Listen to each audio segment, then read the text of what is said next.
मैं रवि मिश्रा स्वागत करता हूं आपका एक बार फिर। देखिए, हमने इसके आपको 2 पार्ट बता दिए थे, 7 सवाल तक बता दिए। 8वें सवाल से आज मैं फिर शुरुआत करता हूं। कहता है एक लड़का इस प्रकार साइकिल चला रहा है कि साइकिल के पहिए 1 मिनट में 140 चक्कर लगाते हैं। यदि पहिए का व्यास 7 सेंटीमीटर है तब लड़के की चाल प्रति घंटा ज्ञात कीजिए। हमको क्या दिया है? हमको व्यास दिया है। ठीक है, सोल्यूशन यहाँ से स्टार्ट करेंगे। हमें व्यास दिया है, कितना दिया है? 60 सेंटीमीटर। ठीक है, और साइकिल का पहिया चक्कर लगा रहा है, तो एक चक्कर में चली गई दूरी, एक चक्कर में चली गई दूरी क्या होती है? पहिए की परिधि होती है। और परिधि को हम कैसे लिख सकते हैं? Pi into D. देखिए 2 पाई आर लिख सकते हैं, परिधि को हम लिख सकते हैं 2 पाई आर। ठीक है, अगर 2r को हम पास पास लिखते हैं पाई को, तो 2r को हम लिख सकते हैं डी। तो पहिए की परिधि क्या हो जाएगी? एक चक्कर में चली गई दूरी, पहिए की परिधि 2 पाई आर कहें या पाई डी कहें। एक चक्कर में चली गई दूरी इतनी है।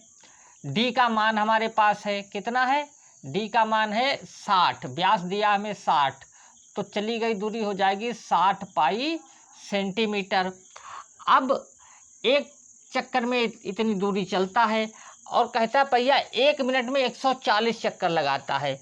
तो 1 मिनट में चली गई दूरी, 1 मिनट में चली गई दूरी, चली गई दूरी ये निकालेंगे। 1 मिनट में चली गई दूरी क्या होगी? एक चक्कर में इतनी दूरी चलता है, तो 1 मिनट में 140 चक्कर लगाता है, तो 140 और गुणे एक चक्कर में चली गई दूरी 60 पाई।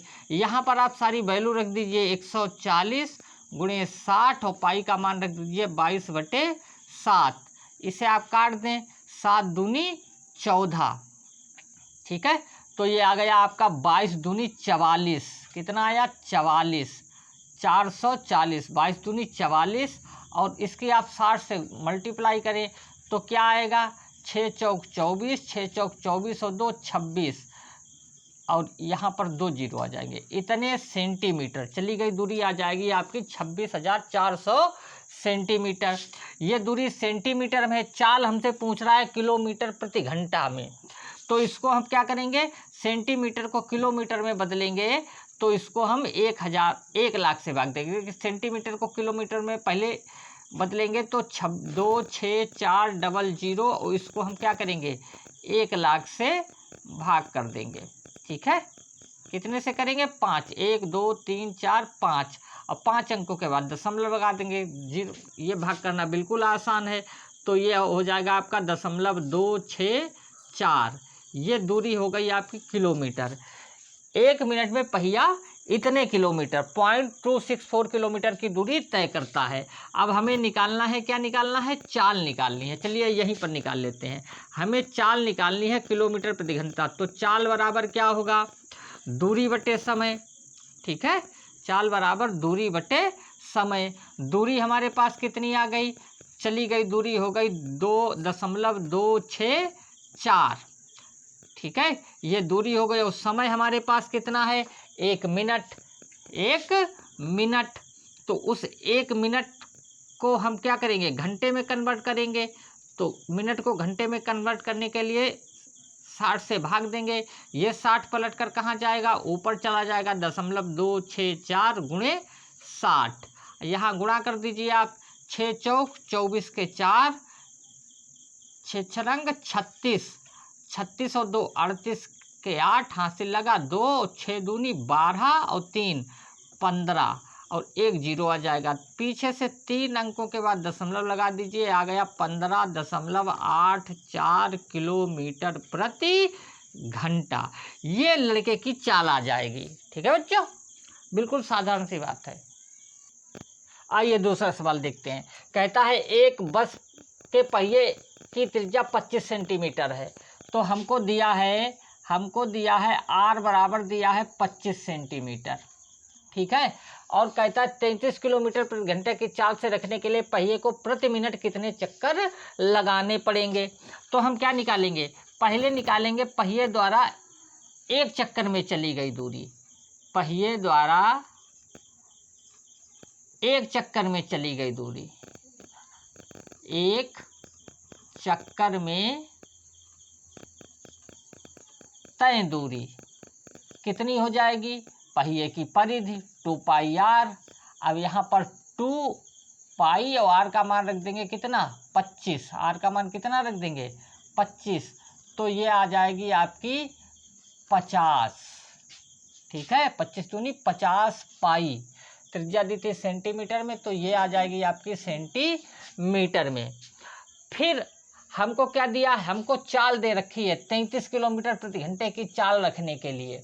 ठीक है, प्रति मिनट कितने चक्कर लगाने लगेंगे?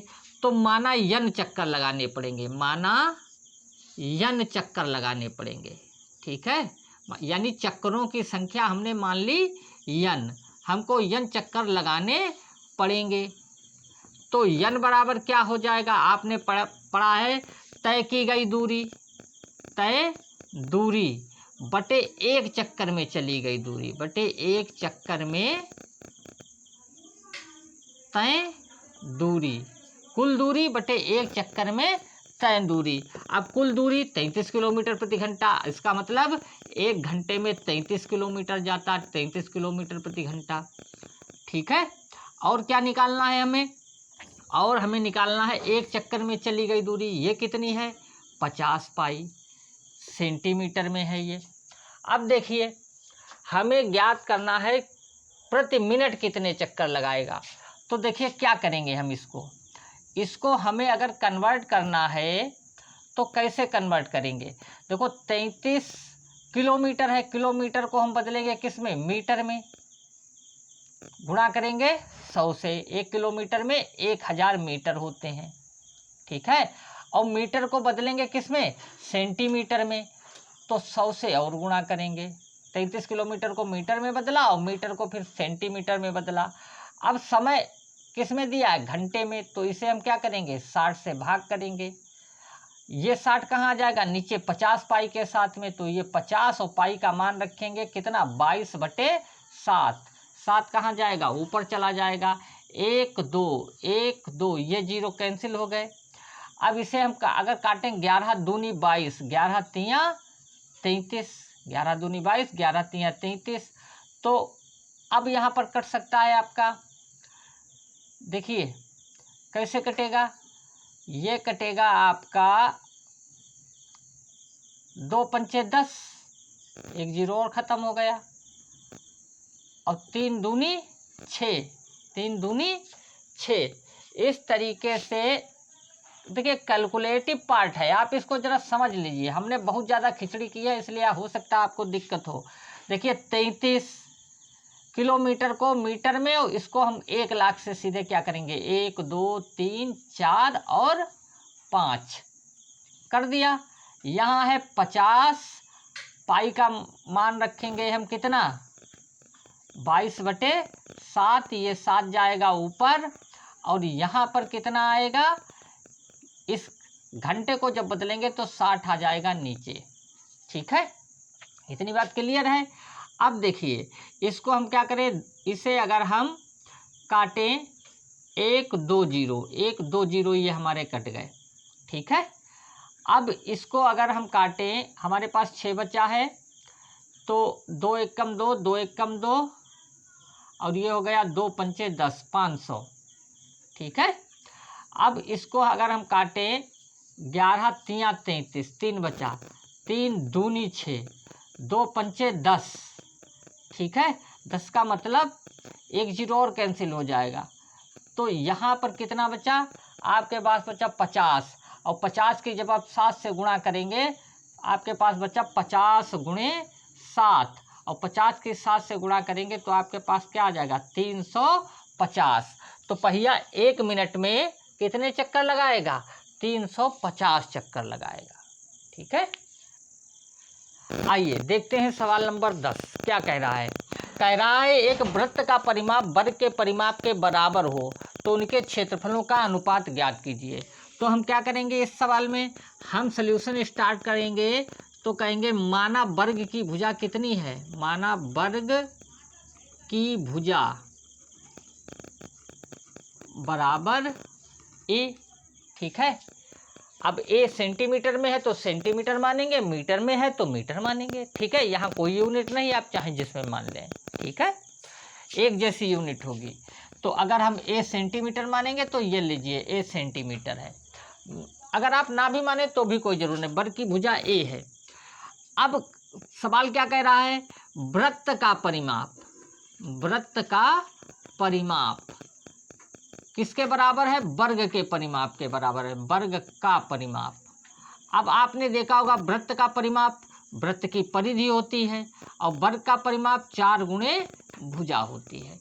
यहाँ से अगर आप r का मान निकालें तो r का मान आएगा 4a और ये 2 पाई कहाँ चला जाएगा, इसके बटे में चला जाएगा। 2 से 2 काटोगे तो ये हो जाएगा 2 दूनी 4, r की वैल्यू आएगी 2a/पाई। ठीक है, ये आपका वृत्त के त्रिज्या आ गई। यहाँ से आपने r और a के बीच में रिलेशन निकाल लिया है। अब हमें क्या है, अनुपात निकालना है। तो यहाँ हम लिखेंगे वृत्त का क्षेत्रफल बटे वर्ग का क्षेत्रफल, वर्ग का क्षेत्रफल। आप जानते हैं वृत्त का क्षेत्रफल क्या होता है, पाई r स्क्वायर, और वर्ग का क्षेत्रफल होता है भुजा स्क्वायर। वर्ग की भुजा a मानी तो वर्ग का क्षेत्रफल भुजा a स्क्वायर। अब देखिए पाई तो यूं ही रहा और r का मान आपने निकाला है, r का मान क्या निकाला है, 2a/पाई। तो यहाँ पर r की जगह रख देंगे 2, पेन जरा हम बदल लेते हैं, नहीं चल रहा है, क्या है 2a/पाई और इसका स्क्वायर है, बटे में क्या करोगे a स्क्वायर करोगे। अब जैसे ही आप इसको आगे हल करोगे ये हो जाएगा पाई और 2 का वर्ग हो जाएगा 4a स्क्वायर और पाई का स्क्वायर करोगे तो हो जाएगा पाई स्क्वायर और ये नीचे आ जाएगा a स्क्वायर। अब एक पाई से एक पाई कट गया, a स्क्वायर से a स्क्वायर कट गया, तो हमारे पास जो बचा है वो बचा है 4/पाई। अब यहाँ पर पाई का मान आप रख दें 4 और पाई का मान होता है 22/7। 7 पलट कर कहाँ जाएगा, ऊपर। इसको काट दीजिए, 2 दूनी 4, 2 एकम 2, 2 एकम 2, ऊपर मल्टीप्लाई कर लीजिए। 7 दूनी क्या हो गया 14/11। तो रेशियो कितना हो जाएगा 14/11। ये आ जाएगा वृत्त का क्षेत्रफल और वर्ग का क्षेत्रफल। ठीक है, और 11वां सवाल बिल्कुल इसी के तरह है, कहता है आप एक वृत्त का परिमाप वर्ग के परिमाप के बराबर है, तो बताइए वृत्त का क्षेत्रफल बड़ा है वर्ग के क्षेत्रफल से, ये बात सही है या नहीं। तो आप क्या करेंगे, इसी तरीके से सवाल लगाएंगे, वृत्त का क्षेत्रफल निकालेंगे और वर्ग का क्षेत्रफल निकालेंगे। अगर वृत्त का क्षेत्रफल वर्ग के क्षेत्रफल से बड़ा आता है तो आप कहेंगे सही, अगर ऐसा नहीं आता है तो आप कहेंगे नहीं। हाँ, एक्चुअली में वो सही आ रहा है। ठीक है, तो बिल्कुल सेम ऐसा है। 11 सवाल हम नहीं लगवाएंगे, इसके बाद बिल्कुल ऐसा है, उसे आप कीजिएगा। देखिए अगले सवाल को देखते हैं। कहता है एक घड़ी की छोटी तथा बड़ी सुइयों में क्रमशः 8 और 12 सेंटीमीटर लंबी है। सुई की नोकों द्वारा 2 दिन 48 घंटे में चली गई दूरियों का योगफल ज्ञात कीजिए। तो हम देखेंगे, अगर हम छोटी सुई की बात करें, ठीक है, सोल्यूशन में अगर हम छोटी सुई की बात करें, छोटी सुई की त्रिज्या कितनी दी है 8 सेंटीमीटर। 8 सेंटीमीटर त्रिज्या दी है। अब छोटी सुई द्वारा चली गई दूरी, ठीक है, छोटी सुई द्वारा एक चक्कर में चली गई दूरी कितनी होगी, परिधि होगी। भाई अगर आप घड़ी बनाएं, घड़ी आपने देखी होगी इस तरीके से होती है, इसमें 2 सुई होती है, एक छोटी सुई होती है और एक बड़ी सुई होती है। तो छोटी सुई घंटे की होती है, एक चक्कर कितनी देर में लगाती है 12 घंटे में, और बड़ी सुई 1 घंटे में चक्कर लगाती है। लेकिन एक चक्कर में चली गई दूरी क्या होती है, वृत्त की परिधि। तो एक चक्कर में चली गई दूरी, एक चक्कर में चली गई दूरी क्या होगी, तो होगी 2πr। ठीक है, अब 2πr का मतलब 2π और r की जगह रखेंगे 8, तो 8 दूनी 16 पाई सेंटीमीटर। एक चक्कर में चली गई दूरी आपकी 16 पाई सेंटीमीटर हो जाएगी। अब मिनट वाली पूरी सुई लगाती कितने चक्कर, देखिए उसने 2 दिन की बात की, 48 घंटे की, और मिनट वाली सुई 12 घंटे में एक चक्कर लगाती है, तो 48 घंटे में कितने चक्कर लगाएगी? 12 चक्कू 48, 4 चक्कर लगाएगी। तो 4 चक्करों में चली गई दूरी, 4 चक्करों में चली गई दूरी कितनी हो जाएगी? 4 × 16 पाई, 16 चक्कू 64 पाई। 4 चक्कर में चली गई दूरी कितनी हो गई? 64 पाई। अब आइए बड़ी सुई के लिए। तो बड़ी सुई के लिए अगर हम आर का मान लें कितना? कैपिटल आर मान लें। ये दिया है 12 सेंटीमीटर, 12 सेंटीमीटर लंबी है। तो फिर इसके लिए भी एक चक्कर में चली गई दूरी, एक चक्कर में तय दूरी कितनी हो जाएगी? फिर वृत्त की परिधि हो जाएगी, 2 पाई आर हो जाएगी। 2 पाई और आर का मान कितना दिया है? 12, 12 दूनी 24 पाई हो जाएगा। अब बड़ी सुई कितने चक्कर लगाती है? बड़ी सुई तो 1 घंटे में चक्कर लगाती है, आप भाग करेंगे तो 48 बार ही जाएगा। इसलिए 48 चक्करों में तय दूरी, 48 चक्करों में तय दूरी कितनी हो जाएगी? 48 × 24 पाई। ठीक है, इसकी जब आप गुणा करेंगे तो आएगा आपके पास 1152 पाई, 1152 पाई सेंटीमीटर। अब क्या रहा था? 48 घंटे में चली गई दूरियों का योगफल। तो आप क्या ज्ञात कर लेंगे? योगफल। क्या ज्ञात करेंगे? योगफल। योगफल क्या हो जाएगा? 64 पाई और 1152 पाई। तो यहाँ लिखोगे 64 पाई प्लस 1152 पाई। इसको आप जोड़ दीजिए, 4 और 2 6 हुआ, और 6 और 5 11 का 1 हासिल आया, 1 1 1 2। ठीक है, और ये 12 16 पाई, ये आपका किस में आ गया? सेंटीमीटर में। ठीक है, अब इसको आप मीटर में अगर कन्वर्ट करना चाहते हैं तो 12 16 और पाई का मान रख दीजिए 22/7, 7 आ जाएगा नीचे। इसको कैलकुलेट करेंगे तो जो भी आएगा आपका सेंटीमीटर में आएगा। और अगर आप उसको सेंटीमीटर को मीटर में बदलना चाहते हैं तो आप क्या करेंगे? 100 से भाग कर देंगे। कहने का मतलब ये है, इसको आप गुणा कर दीजिए और गुणा करने के बाद इसको आप हल कर लें। हल करने के बाद आपके पास आंसर आएगा 3821.72 मीटर। यहाँ आंसर आएगा किस में? सेंटीमीटर में। ये आंसर आया आपका सेंटीमीटर में। जैसे ही हमने क्या किया? सेंटीमीटर को मीटर में बदलना, छोटी यूनिट को बड़ी यूनिट में बदलना है तो हमेशा भाग होगा। 100 से भाग किया तो ये किस में कन्वर्ट हो गया? मीटर में। आप इसका कैलकुलेशन कीजिए, कैलकुलेशन जितना आप करेंगे उतने ही आप निपुण बनेंगे। इनकी गुणा कीजिए और आप 700 से भाग दे दीजिए, 7 से भाग दे दीजिए और 2 अंकों के बाद दशमलव लगा दीजिए। तो कैलकुलेशन के बाद आपके पास ये आंसर आ जाएगा 3821.72 मीटर। ठीक है, देखिए कहता है 2 समांतर रेखाएं वृत्त को क्रमशः बिंदु ए और बी पर स्पर्श करती हैं। यदि वृत्त का क्षेत्रफल 25 पाई सेंटीमीटर है तब AB की लंबाई ज्ञात कीजिए। अब देखिए, मान लीजिए आपके पास एक वृत्त है इस तरीके से। अब इस पर 2 स्पर्श रेखाएं कैसे ये स्पर्श कर सकती हैं? या तो रेखाएं यहाँ पर स्पर्श कर सकती हैं या इधर, मतलब आमने सामने। मान लीजिए यहाँ से कोई रेखा इस तरीके से स्पर्श करते हुए जा रही है, दूसरी रेखा यहाँ से स्पर्श करते हुए जा रही है। ये पॉइंट आपका क्या है? ए है, और ये पॉइंट आपका बी है। कह रहा है इस AB की लंबाई ज्ञात कीजिए। अब आप देखेंगे AB क्या है? वृत्त का व्यास है। तो वृत्त का व्यास निकालना बिल्कुल आसान है आपके लिए। यहाँ से रेखाएं देखिए, स्पर्श रेखा आप चाहे इधर खींच सकते हैं या फिर ऐसे खींच सकते हैं। अब हमें दिया क्या है? दिया है हमें वृत्त का क्षेत्रफल। क्या दिया है? वृत्त का क्षेत्रफल कितना दिया है? 25 पाई सेंटीमीटर स्क्वायर दिया है। वृत्त का क्षेत्रफल होता क्या है? पाई आर स्क्वायर होता है। पाई आर स्क्वायर हो गया आपका 25 सेंटीमीटर। अब सेंटीमीटर आखिर में लिख देंगे 25 पाई। अब पाई से पाई कट गया तो आर स्क्वायर बराबर कितना आ गया? 25 आ गया। इसका मतलब आर बराबर आ गया रूट में 25। तो आर की वैल्यू कितनी आ गई? 5 सेंटीमीटर। आप जानते हैं वृत्त के केंद्र में एक ओर की त्रिज्या आ गई आपकी, ये रेडियस आ गई 5 सेंटीमीटर। और आपको दिखाना है ए बी की लंबाई। तो ए बी क्या है, वृत्त का व्यास है, और व्यास जो होता है वो त्रिज्या का दूना होता है। व्यास होता है ए बी बराबर 2r, और यहाँ आर की वैल्यू आई है 5, तो 2 पंचे 10 सेंटीमीटर। ए बी की लंबाई कितनी होगी बच्चों, 10 सेंटीमीटर। बिल्कुल आसान सवाल था।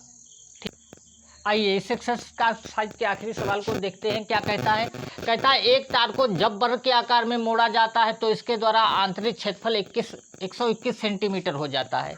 यदि इसी तार को वृत्त के रूप में मोड़ा जाता है तो उस वृत्त का क्षेत्रफल ज्ञात कीजिए। तो हम क्या करेंगे, यहाँ पर हमें वर्ग दिया है तो मानेंगे माना वर्ग की भुजा कितनी है, वर्ग की भुजा ए सेंटीमीटर है। हमने वर्ग की भुजा को ए सेंटीमीटर मान लिया। अब कहता क्या है वो कि इस एक तार को वर्ग के रूप में मोड़ा जाता है, ठीक है। तो हमें वर्ग का परिमाप निकालना है। क्या निकालना है, क्या निकालना है, परिमाप निकालना है। कैसे, वृत्त का परिमाप जो होगा वो वर्ग के परिमाप के बराबर हो जाएगा, ठीक है। देखिए एक ही तार है, उसको पहले वर्ग के रूप में मोड़ा गया है, फिर उसी तार को वृत्त के रूप में मोड़ा गया है। तार तो वही है, दो आकारों में मोड़ा गया है। जब मोड़ा गया तो दोनों के परिमाप क्या होंगे, बराबर होंगे। तो यहाँ पर हम क्या करेंगे, हम लिखेंगे वृत्त का परिमाप, वृत्त का परिमाप बराबर वर्ग का परिमाप, ठीक है। ये लिखेंगे वृत्त का परिमाप बराबर वर्ग का परिमाप। अब यहाँ से अगर हम देखें, ठीक है, तो क्या हो जाएगा, वृत्त का परिमाप क्या हो जाएगा, वर्ग का परिमाप। लेकिन परिमाप तो हमें पता ही नहीं है, ठीक है। तो हम पहले क्षेत्रफल से शुरुआत करते हैं। क्या, ये बात की बात है, पहले हम क्षेत्रफल से शुरुआत करते हैं। हमको दिया क्या है, क्षेत्रफल दिया है, ठीक है। हमें क्या दिया है, क्षेत्रफल दिया है। तो हम करते हैं वर्ग का क्षेत्रफल। वर्ग का क्षेत्रफल कितना दिया है, हम जानते हैं वर्ग का क्षेत्रफल क्या होता है, भुजा स्क्वायर होता है, ठीक है। वर्ग का क्षेत्रफल हमें दिया है कितना, 121 सेंटीमीटर। तो यहाँ लिखेंगे 121 सेंटीमीटर स्क्वायर। वर्ग का क्षेत्रफल क्या होता है, भुजा स्क्वायर। तो ए स्क्वायर बराबर हो जाएगा 121 सेंटीमीटर। यहाँ से ए की वैल्यू निकालेंगे तो कितनी आ जाएगी, 11 सेंटीमीटर। ए की वैल्यू आ गई है कितनी, 11 सेंटीमीटर। तो मतलब वर्ग की जो मोड़कर जो तार बनाया गया था उसकी भुजा आ गई है 11 सेंटीमीटर। अब यहाँ से हम वर्ग का परिमाप निकालेंगे। क्या निकालेंगे, वर्ग का परिमाप, ठीक है। हमको साइड पता चल गई है, अब क्या निकालेंगे, परिमाप। परिमाप वर्ग क्या क्या होता है, 4 गुणे भुजा। तो 4 और भुजा कितनी आई है, 11। तो 11 चक्कू 44 सेंटीमीटर। ये आ गया है वर्ग का परिमाप। अब इसी परिमाप में ये जो वर्ग था उसको मोड़कर क्या बना दिया गया, वृत्त बना दिया गया है। तो ये परिमाप क्या होगा, वृत्त के परिमाप के बराबर होगा। तो वर्ग का परिमाप किसके बराबर हो जाएगा, वृत्त के परिमाप के बराबर हो जाएगा, ठीक है। वर्ग का परिमाप बराबर वृत्त का परिमाप। तो यहाँ से हमको आर पता चल जाएगा। तो वृत्त का परिमाप, वृत्त का परिमाप बराबर 4 गुणे बराबर वर्ग का परिमाप। वृत्त का परिमाप बराबर वर्ग का परिमाप। और वृत्त का परिमाप होता है 2πr और वर्ग का परिमाप होता है 4 गुणे, ओहो दिमाग खराब हो गया, 4 44। यहाँ से आर की वैल्यू निकालिए, आर की वैल्यू आएगी 44/2π। यहाँ पर वैल्यू रखिए 44, 2π का मान रखिए 22/7, 7 जाएगा ऊपर, 22 दूनी 44, 2 से 2 कट गया। तो आर की वैल्यू कितनी आ गई, 7 सेंटीमीटर। वृत्त की त्रिज्या हमको मिल गई 7 सेंटीमीटर। पूछ क्या रहा था, वृत्त का क्षेत्रफल पूछ रहा था। क्या पूछ रहा था, वृत्त का क्षेत्रफल, ठीक है। वृत्त का क्षेत्रफल होता है πr²। वृत्त का क्षेत्रफल क्या हुआ, πr²। पाई का मान कितना, 22/7। आर का मान कितना, 7। स्क्वायर है तो 2 बार रखेंगे, एक बार ये 7 इस 7 से कैंसिल हो जाएगा, 22 7 154 सेंटीमीटर स्क्वायर। ये आ गया आपके किसका, वृत्त का क्षेत्रफल आ गया 154 पाई सेंटीमीटर।